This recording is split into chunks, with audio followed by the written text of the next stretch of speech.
नमस्कार दोस्तों, मैं आप सबका आसान भाषा में स्वागत करता हूं। देखो, प्रीवियस वीडियोस में हमने change of order of integration का बेसिक कॉन्सेप्ट देखा और उसके ऊपर कुछ क्वेश्चन सॉल्विंग के वीडियोस देखे। ठीक है, अब देखिए इस क्वेश्चन में हमें क्या बोला गया है, change the order of integration in the integral. Okay, हमें यहाँ पे एक इंटीग्रेशन का फंक्शन दिया गया है और हमें क्या बोला है, हमें यहाँ पे जो ऑर्डर दिया गया है ना इंटीग्रेशन का, मतलब क्या डी एक्स डी वाई, इसको हमें चेंज करना है। ठीक है, और देखिए यहाँ पे लिमिट्स की वैल्यू क्या है, integration from the limits minus a to a, और इस इंटीग्रेशन की लिमिट्स क्या है, 0 to under root of a square minus y square f of x comma y d x d y. ठीक है, तो देखो बेसिकली हमें इस क्वेश्चन में क्या पूछा गया है, हमारे यहाँ पे जो भी आई का फंक्शन है ना, जो भी इंटीग्रेशन का फंक्शन है, इसमें हमें इंटीग्रेशन का ऑर्डर चेंज करना है। इसी का मतलब क्या, देखो अभी ऑर्डर क्या है, डी एक्स और बाद में डी वाई है। ठीक है, तो अब हमें इसे क्या करना है, अब हमें इसे डी वाई और बाद में डी एक्स करना है। तो देखो कैसे होगा, कुछ इस प्रकार, यहाँ पे हमारा जो भी फंक्शन है वो एज इट इज रहेगा। ओके, हमारा जो भी फंक्शन होता है वो चेंज नहीं होता, बस चेंज क्या होगा, यहाँ पे dx है ना, तो वो बाद में आ जाएगा। सबसे पहले हम इसे इंटीग्रेट करेंगे विथ रिस्पेक्ट टू y और बाद में हम इसे इंटीग्रेट करेंगे with respect to x। Okay, यहाँ तक तो आपको सारी बातें समझ में आ गई होगी। देखो अब जब हम यहाँ पे change of order of integration करते हैं तो सबसे बड़ी बात या फिर सबसे इंपॉर्टेंट बात आपको ये याद रखनी है कि जब भी आप change of order of integration करते हो, यहाँ पे क्या है डी एक्स डी वाई, हमने यहाँ पे क्या किया d y d x. Okay, तो क्या होगा, यहाँ पे जो भी इंटीग्रेशन की लिमिट्स है ना उनकी वैल्यू चेंज हो जाएगी। ठीक है, आप ऐसे मत करना कि देखो यहाँ पे एक्स की वैल्यू क्या थी, from 0 to under root of a square minus y square, तो आप यहाँ पे बाहर इसको वो वैल्यूज मत देना। ठीक है, वो गलत हो जाएगा। ठीक है, आपको इस प्रकार नहीं सोचना है। अब हम ये देखते हैं कि इस प्रकार के क्वेश्चंस को हम कैसे सॉल्व करते हैं। मतलब क्या, इस प्रकार के क्वेश्चन में हमें फाइंड आउट क्या करना है, हमें सिर्फ यहाँ पे लिमिट की वैल्यू निकालनी है। ठीक है, ओके, तो देखो जैसे कि हमने हमारे प्रीवियस वीडियो में देखा था, हमें इस यहाँ पे जो भी इंटीग्रेशन का फंक्शन दिया गया है ना, इसे हमें सबसे पहले इंटीग्रेट करना है विथ रिस्पेक्ट टू एक्स। ठीक है, इसे हमें इंटीग्रेट करना है विथ रिस्पेक्ट टू एक्स। तो यहाँ पे जो भी लिमिट्स की वैल्यू है ये तो एक्स की ही वैल्यू है ना, तो यहाँ पे क्या बन जाएगा, देखो लोअर लिमिट की वैल्यू क्या है 0, तो एक्स की वैल्यू बन गई 0, कॉमा अब अपर लिमिट की वैल्यू क्या है, under root of a square minus y square, तो यहाँ पे हमारी वैल्यू बन जाएगी under root of a square minus y square. ठीक है, अब देखो x इज इक्वल टू 0, ये तो हमें समझ में आ रहा है, लेकिन ये बात हमें समझ में नहीं आ रही ना, तो हम क्या करेंगे, दोनों साइड्स का RHS और LHS का हम स्क्वायर करेंगे। इससे क्या होगा, देखो x square is equal to a square minus y square, इसी का मतलब क्या, x square plus y square is equal to a square. ये तो हमारा सर्कल का इक्वेशन ना, आ रही बात समझ में। ओके, अब हम इसे ग्राफिकल फॉर्म में प्लॉट करने की कोशिश करते हैं कुछ इस प्रकार। ओके, अब देखो यहाँ पे पॉइंट क्या है हमारा, यहाँ पे पॉइंट है हमारा 0,0। ओके, ये हमारा ओरिजिन है, ये है हमारा एक्स एक्सिस और ये है हमारा वाई एक्सिस। ओके, और इस सर्कल का इक्वेशन क्या है, x square plus y square is equal to a square. Okay, यहाँ तक तो आपको सारी बातें समझ में आ गई होगी। अब देखो यहाँ पे हमारे पॉइंट्स क्या क्या थे, x is equal to 0। Okay, तो एक्स इज इक्वल टू 0 मतलब क्या, वाई एक्सिस, मतलब ये वाला लाइन। ठीक है, कुछ इस प्रकार, ये है हमारा x इक्वल टू 0। ठीक है, यहां तक तो आपको सारी बातें समझ में आ गई होगी। अब देखो यहाँ पे तो हमने x की वैल्यूज देख ली, अब हमें क्या देखना है, अब हमें ये देखना है कि यहाँ पे y की वैल्यूज क्या क्या होगी। तो देखो y की वैल्यू क्या है, माइनस ए टू ए, इसी का मतलब क्या हुआ, देखो y की वैल्यू क्या है माइनस ए और यहाँ पे y की वैल्यू क्या है a। ओके, अब देखो अगर हम इस सर्कल की इक्वेशन को अच्छे से ऑब्जर्व करो तो यहाँ पे a स्क्वायर है, इसी का मतलब क्या हुआ, यहाँ पे रेडियस की वैल्यू क्या है, a है। ठीक है, यहाँ पे रेडियस की वैल्यू है a, इसी का मतलब क्या हुआ, यहाँ पे हमारा पॉइंट होगा a,0 और यहाँ पे अगर हम इस लाइन को यहाँ पे एक्सटेंड कर दे आगे तो ये पॉइंट हमारा होगा माइनस a,0। ठीक है, देखो ये पॉइंट है हमारा a,0 और ये पॉइंट है हमारा माइनस a,0। ठीक है, अब देखिए, लेकिन देखिए ये तो हमारी x की वैल्यू है ना। ओके, ये हमारी x की वैल्यू है, लेकिन हमें प्लॉट क्या करना है, हमें y की वैल्यू प्लॉट करनी है। इसी का मतलब क्या हुआ, देखो यहाँ पे हमारे जो भी पॉइंट है ना ये बन जाएगा हमारा 0,a। ओके, और ये जो यहाँ पे आपको जो भी पॉइंट दिख रहा है ना ये है हमारा 0,-a। ओके, देखो यहाँ पे हमारे y की वैल्यू क्या है, माइनस a, तो y की माइनस a वाली वैल्यू ये यहाँ पे है। ओके, यहाँ पे है माइनस a और y is equal to a की वैल्यू यहाँ पे है। ओके, कुछ इस प्रकार आ रही है बात समझ में। और देखिए इसी का मतलब क्या हुआ, देखो y की तो हमने यहाँ पे वैल्यूज को प्लॉट कर दिया। ठीक है, मतलब इसी का मतलब क्या हुआ, यहाँ से लेके ऊपर तक, देखो मैं आपको हाईलाइट करके दिखाता हूँ, यहाँ से लेके यहाँ तक हमारी y की वैल्यूज है। ओके, यहाँ पे y की वैल्यू है -a और यहाँ की y की वैल्यू है a। इसे हमने अभी अभी यहाँ पे प्लॉट कर दिया। ठीक है, अब देखो x की वैल्यू क्या है 0, x की वैल्यू 0 है मतलब y एक्सिस। आप इसे कुछ इस प्रकार दिखा सकते हो। ओके, ये वाला लाइन, ठीक है, ये वाला लाइन है हमारा x इज इक्वल टू 0 और यहाँ पे x की हमें दूसरी वैल्यू क्या दी गई है, √a² - y², मतलब ये वाला कुछ इस प्रकार। ओके, इसी का मतलब क्या हुआ, देखो यहाँ पे आपको जो भी हाईलाइटेड एरिया दिख रहा है ना, यही हमारा रीजन है। ओके, यही हमारा गिवन रीजन है।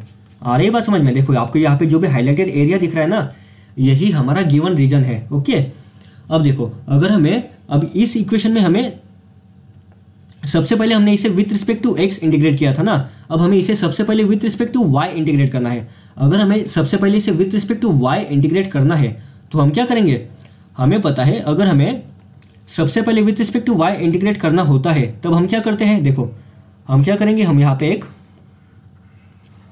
कुछ इस प्रकार यहाँ पे एक वर्टिकल स्ट्रिप ऐड कर देंगे। ओके, यहाँ पे हमने एक वर्टिकल स्ट्रिप ऐड कर दी क्योंकि हमें पता है y की वैल्यूज कुछ इस प्रकार चेंज होती है, इसीलिए हमने क्या किया, यहाँ पे हमें सबसे पहले y के लिमिट चाहिए ना, क्योंकि हमें सबसे पहले इसे with respect to y integrate करना है, इसलिए हमने क्या किया, इसलिए हमने यहाँ पे एक वर्टिकल स्ट्रिप ऐड कर दी। अब देखो अब हम y का ये वाला पॉइंट, ओके, y का ये वाला पॉइंट और ये वाला पॉइंट, ये हमारे लिमिट्स बन जाएगी। ओके, तो यहाँ पे हमारी y की वैल्यू क्या होगी, देखो हमें पता है x² + y² is equal to है हमारा a²। इसी का मतलब क्या होगा, y की वैल्यू क्या होगी, √a² - x²। ओके, और यहाँ पे माइनस साइन आ जाएगा। ठीक है, और यहाँ पे y की वैल्यू क्या होगी, यहाँ पे y की वैल्यू होगी y is equal two plus √a² - x²। Okay, इसी का मतलब क्या होगा, यहाँ पे हमारी वैल्यू है, यहाँ पे y का हमारा लोअर लिमिट की वैल्यू क्या है, -√a² - x², और यहाँ पे हमारी y का अपर लिमिट की वैल्यू क्या है, √a² - x²। ओके, ये हमारी बन गई y की लिमिट्स। ओके, अब हमें x की भी तो लिमिट चाहिए ना। अब देखो x की अगर हमें लिमिट चाहिए तो एकदम सिंपल सी बात है, यहाँ से लेके यहाँ तक, देखो ये हमारा स्टार्टिंग पॉइंट और ये है हमारा एंडिंग पॉइंट। यहाँ पे x की वैल्यू क्या है 0 और यहाँ पे x की वैल्यू क्या है a है ना, तो यहाँ पे आ जाएगा फ्रॉम 0 to a। ठीक है, आ रही बात समझ में? तो इस गिवन क्वेश्चन का हमारा सोल्यूशन बन गया है कुछ इस प्रकार। ओके, जब हमने इसे ऑर्डर ऑफ इंटीग्रेशन हमने जब इसका चेंज किया तब हमारा यहाँ पे लिमिट्स क्या आ गए, integration from limit 0 to a, और इस इंटीग्रेशन के फंक्शन की लिमिट क्या है, -√a² - x², और यहाँ पे अपर लिमिट की वैल्यू क्या है, √a² - x²। आ रही बात समझ में?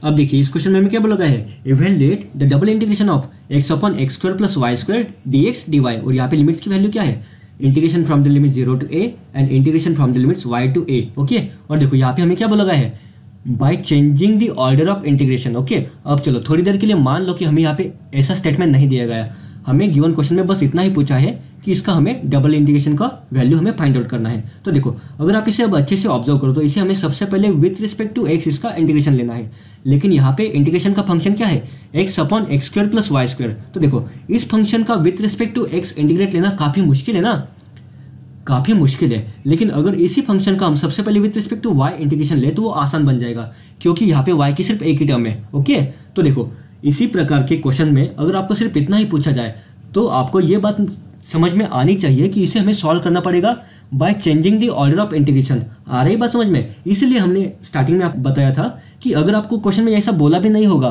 कि bye changing the order of integration, तो भी आपको ये बात समझ में आनी चाहिए कि इस क्वेश्चन को अगर सॉल्व करना है तो अगर हम इस फंक्शन का सबसे पहले with respect to y integration ले तो ही हम इस क्वेश्चन को एकदम जल्दी से और आसानी से सॉल्व कर सकते हैं। ठीक है, तो देखो यहाँ पे हमारा अगर हम इसे change of order of integration करते हैं तो हमारा फंक्शन किस प्रकार बन जाएगा, double integration of x/x² + y²। Okay, और यहाँ पे क्या है dx dy, लेकिन यहाँ पे हमें change of order of integration करना है तो हम इसे सबसे पहले विथ रिस्पेक्ट टू y से इंटीग्रेट करेंगे और बाद में इसे विथ रिस्पेक्ट टू x से इंटीग्रेट करेंगे। अब देखो अगर हम इसे सबसे पहले विथ रिस्पेक्ट टू y से इंटीग्रेट करते हैं ना तो यहाँ पे हमारा फंक्शन जो भी है इसमें सिर्फ एक ही y की टर्म है, तो इसे हमें सॉल्व करना आसान होगा, इस फंक्शन का इस गिवन फंक्शन का इंटीग्रेशन लेना आसान होगा। आ रही बात समझ में? ओके, लेकिन देखो अब हमें यहाँ पे लिमिट्स की वैल्यू नहीं पता ना, तो अब आपको तो पता चल चुका है कि हम लिमिट्स की वैल्यू कैसे निकालते हैं। तो आप क्या करो, इस वीडियो को यहीं पे पॉज करो और इस क्वेश्चन को खुद से सॉल्व करने की कोशिश करो,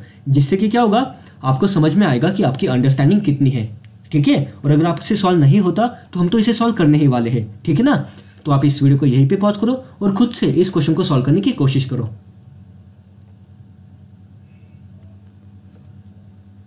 ओके, तो देखो अगर आप इसे अब अच्छे से ऑब्जर्व करो तो हमें यहाँ पे इस गिवन फंक्शन में, इस डबल इंटीग्रेशन के गिवन फंक्शन में सबसे पहले विद रिस्पेक्ट टू एक्स इसका इंटीग्रेशन करना था। इसी का मतलब क्या हुआ, यहाँ पे अंदर वाला जो भी इंटीग्रेशन का टर्म है, इसके जो भी लिमिट्स है वो एक्स के ही वैल्यूज है। मतलब ही क्या, यहाँ पे लोअर लिमिट की वैल्यू क्या है, वाई। इसी का मतलब क्या हुआ, x is equal to y. और यहाँ पे अपर लिमिट की वैल्यू क्या है, ए। इसी का मतलब क्या हुआ, यहाँ पे आ जाएगा एक्स इज इक्वल टू ए। ठीक है, अब हम इसे ग्राफिकल फॉर्म में प्लॉट करने की कोशिश करते हैं। यह आ जाएगा कुछ इस प्रकार। ओके, यहाँ पे है हमारा वाई एक्सिस और यहाँ पे है हमारा एक्स एक्सिस। अब देखो यहाँ पे क्या है, x is equal to y. तो x is equal to y का ग्राफ हमें पता है ना, कुछ इस प्रकार होता है, straight line passing through origin. ये हमारा है इक्वेशन लाइन का, x is equal to y का। ओके, और अगर हमें x is equal to a का ग्राफ निकालना है तो हम चलो ऐसे मानते हैं कि यहाँ पे है हमारा ए। ठीक है, यहाँ पे हम ऐसे मानते हैं कि ये है हमारा x is equal to a. Okay, तो देखो हमने x is equal to y का ग्राफ निकाला और x is equal to a का भी यहाँ पे ग्राफ निकाला। ओके, अब देखिए, अब यहाँ पे हमें विथ रिस्पेक्ट टू वाई भी तो इसे करना है ना। तो देखो यहाँ पे y की वैल्यू क्या आ जाएगी, यहाँ पे y की अलग अलग लिमिट की वैल्यू क्या है, 0 टू a। इसी का मतलब क्या हुआ, y is equal to 0 and y is equal to a। ठीक है, अब देखो y इज इक्वल टू 0 का मतलब क्या, x एक्सिस। तो ये है हमारा y is equal to 0। Okay, और y is equal to a का मतलब क्या, देखो यहाँ पे x is equal to a है। तो अगर हमें y is equal to a निकालना है तो यहाँ पे ही हमारा a होगा ना। इसी का मतलब क्या हुआ, यही हमारा इंटरसेक्शन पॉइंट होगा, x is equal to a का और y is equal to a का। आ रही बात समझ में। अब देखिए अगर आप अच्छे से ऑब्जर्व करो तो आपको ये बात अब समझ में आ जाएगी। देखो हमने यहाँ पे क्या किया, हमने यहाँ पे x के लिमिट के हिसाब से यहाँ पे ग्राफ को प्लॉट करने की कोशिश की और y के लिमिट के हिसाब से यहाँ पे ग्राफ को प्लॉट करने की कोशिश की। तो देखो हमारे यहाँ पे क्या था, x is equal to y, उसका लाइन हमारा कुछ इस प्रकार यहाँ पे आ चुका है। ओके, उसके बाद क्या है, x is equal to a, x is equal to a का ग्राफ कुछ इस प्रकार यहाँ पे आ चुका है। ओके, कुछ इस प्रकार यहाँ पे।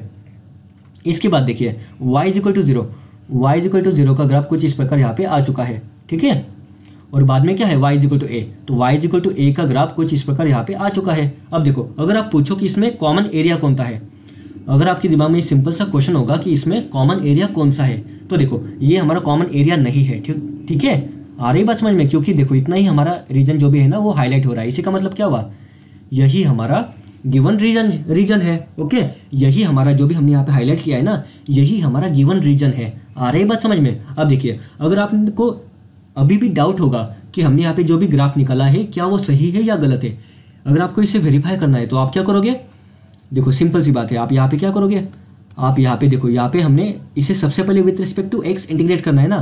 तो अगर आपको सिर्फ क्रॉस चेक करना है तो आप ऐसे करना, देखो हमें यहाँ पे सबसे पहले with respect to x integrate करना है ना, तो हम यहाँ पे एक हॉरिजॉन्टल स्ट्रिप डाल देते हैं, क्योंकि हमें पता है x की वैल्यूज हॉरिजॉन्टली ही चेंज होती है। ठीक है, अब देखो इस पॉइंट पे वैल्यू क्या है x की, यहाँ पे इस पॉइंट पे वैल्यू है x is equal to y. ठीक है, जो कि हमने यहाँ पे लिखा हुआ है। ओके, और इस पॉइंट पे हमारी x की वैल्यू क्या है, x is equal to a, जो कि हमारे यहाँ पे लिमिट है। ओके, तो ये दोनों x की वैल्यूज तो सही है। अब देखो यहाँ पे y की वैल्यू क्या है, y इज इक्वल टू 0, और यहाँ पे y की वैल्यू क्या है, यहाँ पे y की value a, from 0 to a। इसी का मतलब क्या हुआ, हमने यहाँ पे जो भी यहाँ पे ग्राफ निकाला है वो एकदम सही है।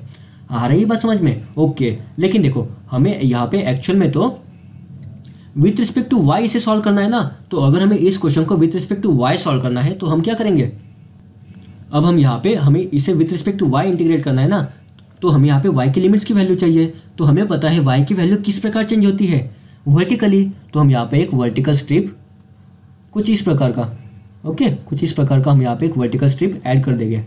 ठीक है, आ रही बात समझ में। अब देखो y का स्टार्टिंग पॉइंट यहाँ पे है और एंड पॉइंट यहाँ पे है, तो इस पॉइंट पे y की वैल्यू क्या है, 0। ओके, इस पॉइंट पे y की वैल्यू क्या है, 0। तो यहाँ पे हमारी लिमिट की वैल्यू क्या बनेगी, यहाँ पे हमारी लिमिट की वैल्यू बन जाएगी 0। ठीक है, आ रही बात समझ में। और देखो इस पॉइंट पे y की वैल्यू क्या है, इस पॉइंट पे y की वैल्यू है x, तो यहाँ पे हमारी लिमिट की वैल्यू बन जाएगी x। ओके, और देखिए यहाँ तक तो हमने y के लिमिट की वैल्यू निकाल लिया, अब हमें x की भी तो लिमिट की वैल्यू चाहिए ना। तो देखो अगर हमारा रीजन यहाँ से लेके यहाँ तक है तो देखो यहाँ पे x की वैल्यू क्या है, यहाँ पे x की वैल्यू है 0 और यहाँ पे x की वैल्यू क्या है, यहाँ पे x की वैल्यू है a। ओके, तो हमारा आंसर कुछ इस प्रकार बन जाएगा। आ रही है बात समझ में? अब आप इस चीज़ को एकदम अच्छे से ऑब्जर्व करो, आपको सारी बातें तुरंत समझ में आ जाएगी।